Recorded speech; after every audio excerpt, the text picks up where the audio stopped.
it strikes me that for all your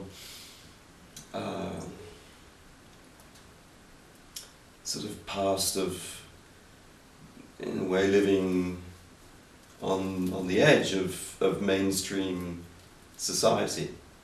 You spent time in India. I mean, you yourself have mentioned the period of the hippie world that you saw yourself as being a part of. But it strikes me that in spite of that, because, and I say in spite of because a lot of people would make immediate judgments about somebody who referred to themselves as a hippie, or somebody who very openly and honestly acknowledged that they lived alternatively, like on the edge of mainstream society. But in spite of that, you seem a very disciplined person. You seem a very organized, very disciplined person, and this is something that I've noticed and come across with a lot of people who wrongly one had maybe created some preconception about. But the truth of the matter is that to be a writer or to be a painter or whatever, you have to be very disciplined, and you have to treat your work as a job that you do on a daily basis. Yeah, you have. Where do you think you developed this discipline? Was it something that you were born with? Yes. Mm-hmm. I think so. In some way, my generation, the after-war generation, lived more in the old world of craftsmanship. Mm-hmm. We saw that. And at that time, for example, when the Beatles started, the Stones started, it was absolutely normal they did something with their hands and with their fingers. Mm. And that it was outstanding was the other thing. But finally, we saw every day, from the morning to the evening, we saw people concretely working. Mm. And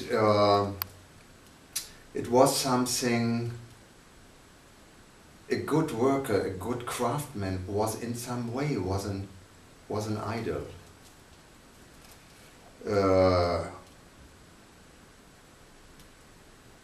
Yeah. It's so we got, when we were very young, we got more discipline, although later in the hippie time we dropped that. But when I say we, that's not right, because I was never a part of that. I was inside in some way, but I can't remember. I was never a part of a movement. But I liked to be in the movement, in an actual movement, but I felt always more like an alien who was visiting that and couldn't. I had to go on with my way of being, even as hippie, and I didn't like to hang around and to do nothing, or you know, things. Or I never had that idea of freedom. In that time, a great part, a very important part of the idea of freedom was sex, because of the 50s and 60s, and so I think.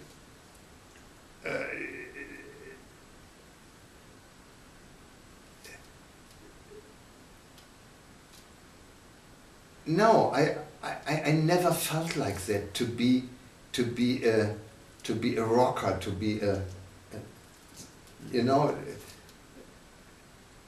not even to be an artist. It's to be a scientist. That's something I like to be. An explorer, for example, this is something concrete. Or to construct a bridge, that's something I give respect. And to paint, I cannot give respect for painting. Painting, everybody can paint. Apes can paint beautiful, or children can paint beautiful. So it's a normal human gift, and to write a diary, it's something very normal. And I don't know how much people wrote incredible diaries. They are worth to read. And I don't know how much literature, books meant as literature, are written there.